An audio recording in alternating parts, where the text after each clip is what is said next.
Hey guys, it is after work now. I am been home for probably about an hour now, actually, close to. Um, just hanging out for a second. Just I don't know, feeling kind of weird today, to be honest. Like, just feel like I've been really super in my head, and I do that sometimes, and I really, really don't like to be in my head. Just feel like I'm overthinking everything.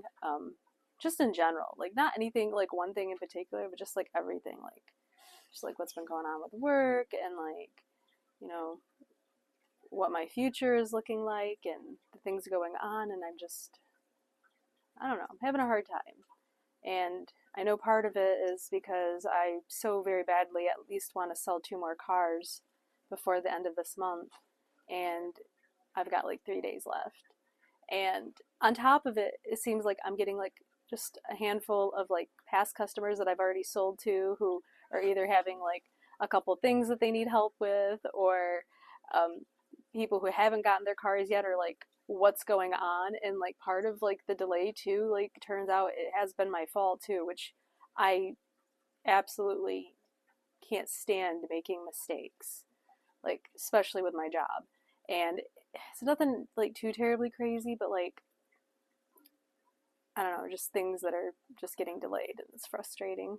It's frustrating having to deal with things that you've already sold, especially when you're trying so hard to sell something new, and just so far nothing else has landed. Like I've had a couple what I thought were really really good prospects, and for one reason or another it's falling through, or people aren't getting back with me, and or when they do finally get back with me after trying to reach out for the first time, by the way, trying to reach out a few times, and they're like, "Oh yeah, well we bought elsewhere," and I'm like, I haven't even gotten a chance to talk to you. Like, man, that sucks. But yeah, so that's a little bit annoying, really. Being slow is very annoying. So, couple things that did cheer me up today. So, Connor came in the office. He's one of my absolute favorite people at Freedom Motors.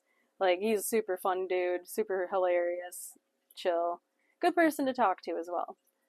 And he came rolling in today. He was just planning on stopping by real quick to pick up a car, but he ended up having to stay for a little bit. He rolled in wearing some frickin' slides. Like he's got like a nice like polo shirt on and like some dressy shorts, and he's wearing frickin' slides with socks. And I'm like, what are you doing, dude? I was like, this is ridiculous. Like, I can't even look at you right now. He's like, what? And he's like, what is this better? And he freaking pulls the socks off. And now he's just in the office in slides, barefoot, like, and his feet are so pasty, like so dang pasty. The rest of him isn't as pasty as his feet. And I'm like, what's up with that? I was like, you tan, right? He was like, yeah. I was like, why are your feet so wet? And he's like, because I tan at the gym and my socks get all sweaty, and I don't want to take off my sweaty socks and then put them back on. So I just tan in my socks. What? I like lost it. I lost it. I was like, dude, I was like, why don't you just take another pair of socks with you? He's like, no, because I don't want to put my dirty, sweaty feet in a fresh pair of socks. And I'm like, so you'd rather keep on the already sweaty socks and just stay in the like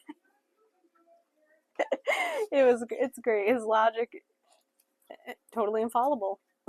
Like, so that was really fun for me. That helped cheer me up.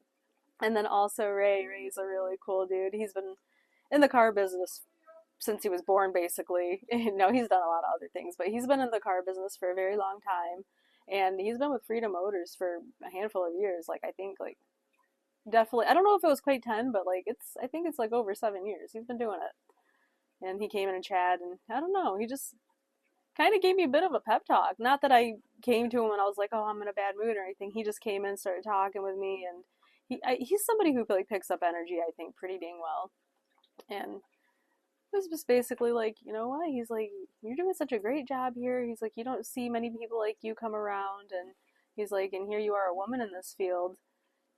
doing as well as you are. He's like, that's impressive. He's like, you should be proud of yourself. And I was like, oh, I very much do appreciate that, especially totally unwarranted and unasked for. Like, and I kind of needed it today, really. So, yeah, I don't know. He's a good guy. Made me really happy.